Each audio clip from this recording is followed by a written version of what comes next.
कौन था वह राजा जिसने किया था महाभारत में शूर्पणखा से विवाह?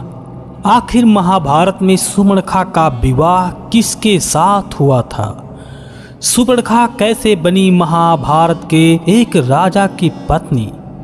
दोस्तों, शूर्पणखा ऋषि विश्वेश्वरवाक और कैकसी की पुत्री तथा रावण की छोटी बहन थी। रावण अपनी छोटी बहन से बहुत प्रेम करता था, इसलिए रावण के लाड प्यार ने शूर्पणखा को बिगाड़ दिया था। एक दिन शूर्पणखा का मिलन कालकेय दैत्य के सेनापति विद्युज्जीवा से हुआ। विद्युज्जीवा के जीभ में बिजली के करंट जैसी ताकत थी, जिससे किसी भी शत्रु को वो मार सकता था। विद्युज्जीवा से शूर्पणखा का प्रेम हो गया और शूर्पणखा ने उससे गंधर्व विवाह कर लिया। जब ये समाचार रावण को मिली तो वह बहुत क्रोधित हुआ, लेकिन उसके बहन का पति होने के कारण उसने उसे नहीं मारा। एक दिन जब रावण दिग्विजय के लिए निकला, तब वह पाताल लोक में काल के दैत्य को जीतने के लिए गया और रावण का सामना हुआ उसके ही बहन के पति से, विद्युज्जीवा से। विद्युज्जीवा रावण को अपने जीभ से चाट कर मार देना चाहता था, इसलिए रावण ने क्रोध में आकर अपने चंद्रहास खड्ग के द्वारा उसका वध कर दिया।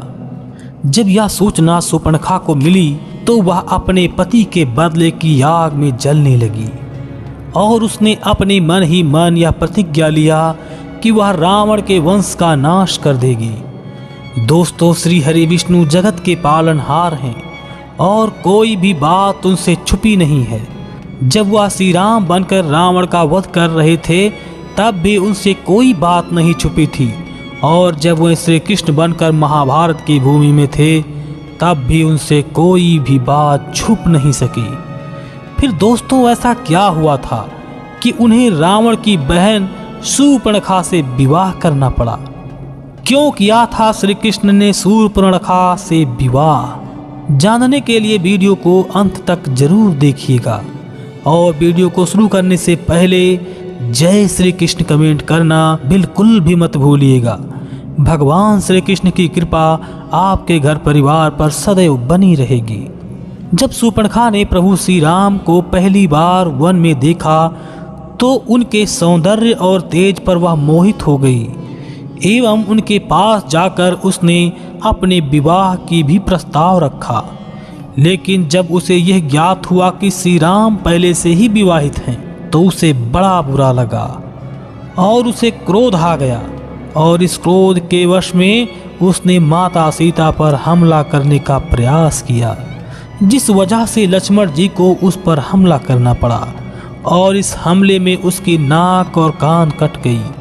वह अपनी कटी हुई नाक को लेकर जब रावण के पास पहुंची तो रावण को बड़ा क्रोध आया और उसने प्रभु श्री राम की पत्नी माता सीता का हरण कर लिया। इसके बाद रामायण का महाप्रलयकारी युद्ध हुआ और फिर रावण की प्रभु श्री राम के हाथों मृत्यु हुई। लेकिन शूर्पणखा अब भी श्री राम पर उतनी ही मोहित थी। जब श्री राम ने रावण का वध किया तो शूर्पणखा की चाह श्री राम को लेकर और ज्यादा बढ़ गई और वह किसी भी कीमत पर श्री राम से विवाह करना चाहती थी, जिस कारण रावण की मृत्यु के बाद वह पुष्कर तीर्थ को चली गई और वर्षों की कड़ी तपस्या से उसने भगवान शिव को प्रसन्न कर लिया। जब भगवान शिव जी उसके सामने प्रकट हुए, तब उसने भगवान शिव से वरदान मांगा कि उसकी और श्री राम की शादी हो जाए। इस कारण शिव जी ने उसे यह वरदान दिया कि अगले जन्म में जब प्रभु श्री राम श्री कृष्ण के रूप में जन्म लेंगे, तब वह तुमसे विवाह करेंगे।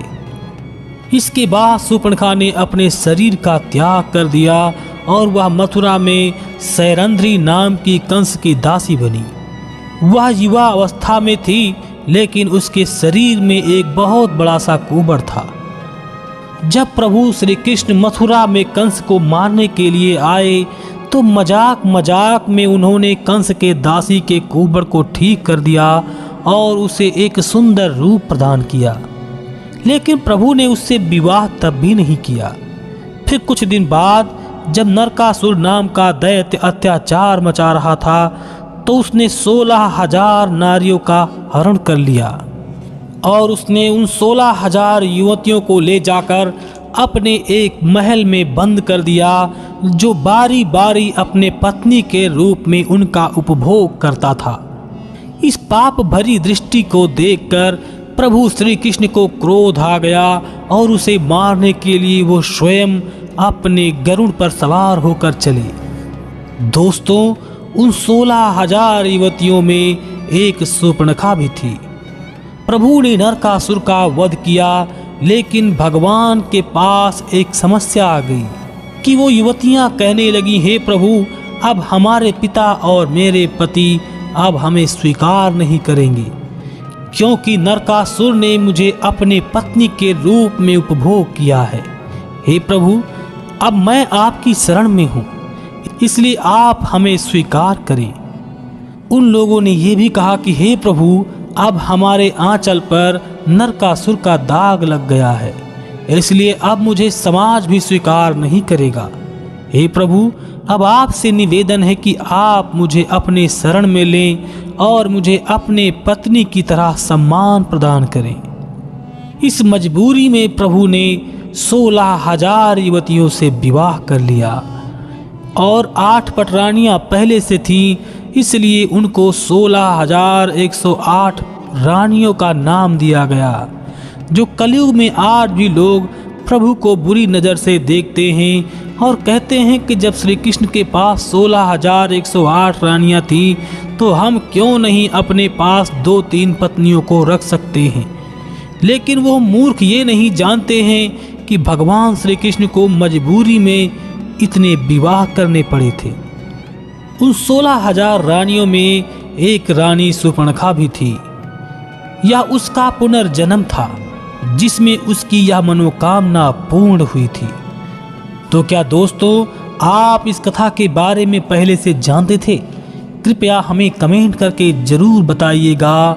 और अगर आपको हमारा यह वीडियो पसंद आया हो तो इसे लाइक शेयर करके हमारे चैनल को सब्सक्राइब जरूर कीजिएगा। साथ में जय श्री कृष्ण कमेंट करना बिल्कुल भी मत भूलिएगा। भगवान श्री कृष्ण की कृपा आपके घर परिवार पर सदैव बनी रहेगी। जय श्री कृष्ण।